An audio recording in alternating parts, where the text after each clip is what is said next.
በመጀመሪያ ለመንግስት ሰራተኞች በሙሉ እንኳን ደስ አላችሁ። ከመስከረም 2018 ጀምሮ ይጨምራል የተባለው አዲሱ የደሞዝ ሙሉ ዝርዝር በዛሬው ዕለት በሲቪል ሰርቪስ ኮሚሽን በኩል ይፋ ተደርጓል። በዚህም መሰረት ከደረጃ 1 እስከ መጨረሻው ደረጃ 22 ድረስ ያሉ ነባሩን አዲሱን ደሞዝ እንመለከታለን። በተጨማሪም የጡረታና ግብር ከተቀነሰ በኋላ እጅ ላይ የሚደርሰውን ደሞዝ እንመለከታለን። አዲስ ሆናችሁ ሰብስክራይብ፣ ሌሎቻችሁም ላይክና ሼር በማድረግ አግዙን እያልኩ ወደ ዋና ስገባ በዛሬው ዕለት በሲቪል ሰርቪስ ኮሚሽን በኩል ይፋ በተደረገው አዲሱ የደሞዝ ዝርዝር መሰረት እንደሚከተለው እንመለከታለን።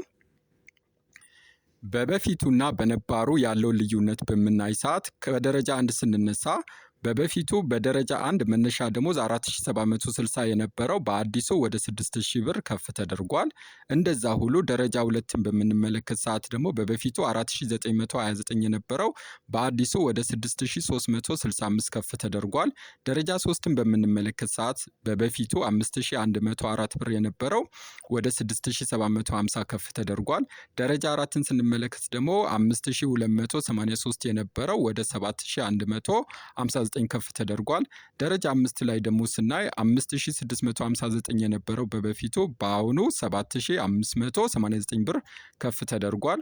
ደረጃ 6ን ደግሞ ስናይ 6058 የነበረው በነባሩ በአዲሱ ወደ 8029 ብር ከፍ ተደርጓል። ደረጃ 7ን ስንመለከት ደግሞ በበፊቱ 6485 የነበረ ሲሆን በአዲሱ ደግሞ ወደ 8478 ብር ከፍ ተደርጓል። ደረጃ 8 ደግሞ በበፊቱ 6940 የነበረው ወደ 11500 ከፍ ተደርጓል። ደረጃ 9ን ደግሞ በምናይ ሰዓት በበፊቱ 7429 የነበረ ሲሆን በአዲሱ ወደ 12566 ብር ከፍ ተደርጓል። ደረጃ 10ን ደግሞ ስንመለከት በበፊቱ 7934 የነበረ ሲሆን በአዲሱ እንመለከት ሰዓት ደግሞ በበፊቱ 8474 የነበረው ወደ 14983 ከፍ ተደርጓል። ደረጃ 12ን በምንመለከት ሰዓት ደግሞ በበፊቱ 9047 የነበረው 16348 ተደርጎ ከፍ ተደርጓል። ደረጃ 12ን ደግሞ በምንመለከት ሰዓት በበፊቱ 9047 የነበረው ወደ 16348 ከፍ ተደርጓል። ደረጃ 13 በአዲሱ 17838 ከፍ ተደርጓል። 03 ከ30 በአዲሱ 19464 ተደርጓል። እንደዛ ሁሉ ደረጃ 15ን በምንመለከት ሰዓት በበፊቱ 11634 የነበረው ወደ 21238 ከፍ ተደርጓል። ደረጃ 16ን ደግሞ ስንመለከት በበፊቱ 12765 የነበረው አሁን 23173 ከፍ ተደርጓል። እንደዛ ሁሉ ደረጃ 17ን ስንመለከት በበፊቱ 13998 የነበረው በአዲሱ 25285 ከፍ ተደርጓል።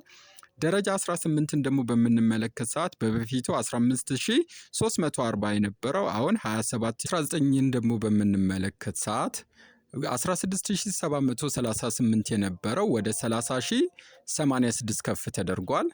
ደረጃ 20ን ደግሞ በምንመለከት ሰዓት በበፊቱ 18226 የነበረው በአዲሱ 32809 ብር ከፍ ተደርጓል። ደረጃ 21ን ደግሞ በምንመለከት ሰዓት በበፊቱ 19820 የነበረው በአዲሱ 35778 ከፍ ተደርጓል።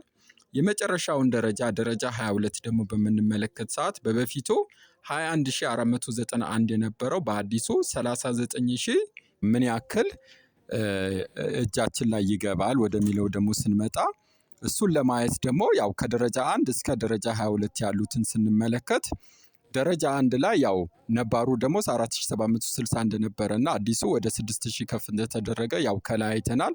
ከ6000 ላይ የጡረታና የግብር የሚቀነሰው የጡረታ 420 ብር ይቀንሳል። እንደዛው የግብር 1200 ተቀናሽ ይደረግና ተመላሽ ደግሞ 500 ይኖራል። ስለዚህ አጠቃላይ የተጣራ ደረጃ 1 ያለ ሰው 6000 ደሞዝ የተደረገለት እጁ ላይ 4880 ብር ይገባል ማለት ነው።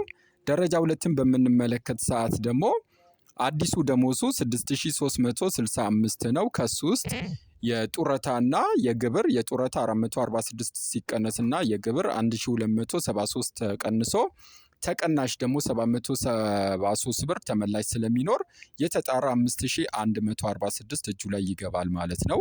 ደረጃ 3ን በምንመለከት ሰዓት ደግሞ አዲሱ ደሞዙ 6750 ስለሆነ ከሱ ውስጥ የጡረታ የ473 ብር ይቀነሳል። እንደዚሁም ደግሞ የግብር 1350 ተቀናሽ ስለሚደረግ ተመላሽ ደግሞ የምትደረግ አለች 850። እሱን ታሳቢ ስናደርግ እጅ ላይ የሚገባው 5428 ብር ይሆናል ማለት ነው።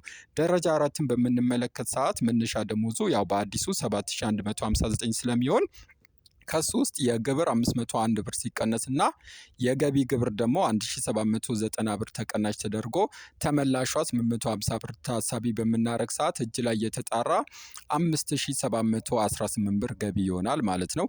ደረጃ 5ን በምንመለከት ሰዓት ደሞዙ 7559 ስለሚሆን እጅ ላይ የሚገባው የተጣራ ብር 6011 ብር ይሆናል። ደረጃ 6ን በምንመለከት ሰዓት ያው መነሻ ደሞዙ 8029 ስለሆነ የጡረታ 562 እና የግብር 707 ብር ተቀንሶ እንደዚሁም ተመላሽ ስላለ እጅ ላይ የተጣራ 6310 ብር ይገባለታል ማለት ነው። ደረጃ 7 ላይ ደግሞ ያለ መነሻ ደሞዙ በአዲሱ 8478 ስለሚሆን ከሱ ውስጥ የጡረታ 593 እንደዚሁም የግብር 2120 ብር ተቀናሽ ተደርጎ ተመላሽም ስላለ 1270 ብር እጅ ላይ የተጣራው 6615 ብር ገቢ ይሆናል ማለት ነው። እንደዛ ሁሉ ደረጃ 8ን ስንመለከት መነሻ ደሞዙ 11500 ስለሆነ የግብር ማለት የጡረታ 805 ብር ተቀናሽ ሲደረግበትና የገቢ ግብር ደግሞ 3450 ተቀናሽ ተደርጎ ተመላሽ የሚደረጋል። ተመላሽ 2100 ስላለ እጅ ላይ የተጣራ 8595 ብር ይገባል ማለት ነው። እንደዛ ሁሉ ደረጃ 9ን ስንመለከት ደግሞ መነሻ ደሞዙ 12566 ስለሆነ በአዲሱ የጡረታ 880 ብር ተቀንሶ የገቢ ግብር ደግሞ 3770 ብር ተቀናሽ ስለሚደረግለትና ተመላሽ የሚደረግ ስላለ አጠቃላይ እጁ ላይ የተጣራ ደረጃ 9 የሆነ ሰው 9267 ብር እጁ ላይ ይገባል ማለት ነው። ደረጃ 10ን በምንመለከት ሰዓት መነሻ ደሞዙ 13732 ስለሆነ ከሱ ውስጥ የጡረታ 961 ብር እንደዚሁም የገቢ ግብር 4120 ተቀናሽ ተደርጎ ተመላሽ የሚደረግ ስላለ እሱን ተመላሹን ስንቀንስለት የተጣራ 10001 ብር እጅ ላይ ይገባል ማለት ነው። ደረጃ 11ን በምንመለከት ሰዓት በአዲሱ ደሞዝ መሰረት 14983 ብር ስለሚሆን ከሱ ውስጥ የጡረታና የገቢ ግብር ተቀናሽ ሲደረግለት እጁ ላይ የሚገባው የተጣራ ደሞዝ 10740 ብር ይሆናል ማለት ነው። ደረጃ 12ን በምንመለከት ሰዓት ደግሞ መነሻ ደሞዙ 16348 ነው በአዲሱ ከሱ ውስጥ የጡረታና የገቢ ግብር ተቀናሽ በሚደረግ ሰዓት እና ተመላሽ በሚደረግ ሰዓት እጅ ላይ የተጣራ የሚገባው 11532 ብር ይሆናል ማለት ነው። ደረጃ 13ን በምንመለከት ሰዓት ደግሞ በአዲሱ ደሞዝ መሰረት መነሻው 17838 ስለሚሆን የጡረታና የገቢ ግብር ተቀናሽ በሚሆን ሰዓት እጅ ላይ የተጣራ 12396 ብር ይገባል ማለት ነው። ልክ እንደዛ ሁሉ ደረጃ 14ን በምናይ ሰዓት ደግሞ በአዲሱ ደሞዝ መሰረት መነሻ ደሞዙ 19469 ስለሚሆን የጡረታና የገቢ ግብር ተቀናሽ በሚሆን ሰዓትና ተመላሽ የምትሆነዋን ተመላሽ ስናረጋት እጅ ላይ የተጣራ 13339 ብር ይሆናል ማለት ነው። ደረጃ 15ን በምንመለከት ሰዓት በአዲሱ ያው 21238 ብር ስለሚሆን የጡረታ ተቀናሽ አድርገን እንደዚሁም የገቢ ግብር ተቀናሽ አድርገን እጅ ላይ የተጣራ 14368 ብር ይሆናል ማለት ነው። እዚህ መሰረት የደረጃ 20ን ደግሞ በምንመለከት ሰዓት መነሻ ደሞዙ በአዲሱ ያው 32809 ነው። እንደዛ ሁሉ የጡረታና የገቢ ግብር ተቀናሽ በሚሆን ሰዓት የተጣራ 21079 ሲደርሰው ደረጃ 21ን ስንመለከት ደግሞ በአዲሱ ደሞዝ መሰረት 35778 ይሆናል። እንደዛ ሁሉ ተቀናሽ የገቢ ግብርና የጡረታን ተቀናሽ ስናደርግ የተጣራ እጅ ላይ 22801 ይደርሳል። የመጨረሻውን ደረጃ በምናይ ሰዓት ደግሞ መነሻ ደሞዙ 39000 ይሆንና የጡረታ 2730 እንደዚሁም የገቢ ግብር 13650 ተቀናሽ ተደርጎ ተመላሽ የሚደረግ 2050 ብር ስላለ እጅ ላይ የሚገባው 24670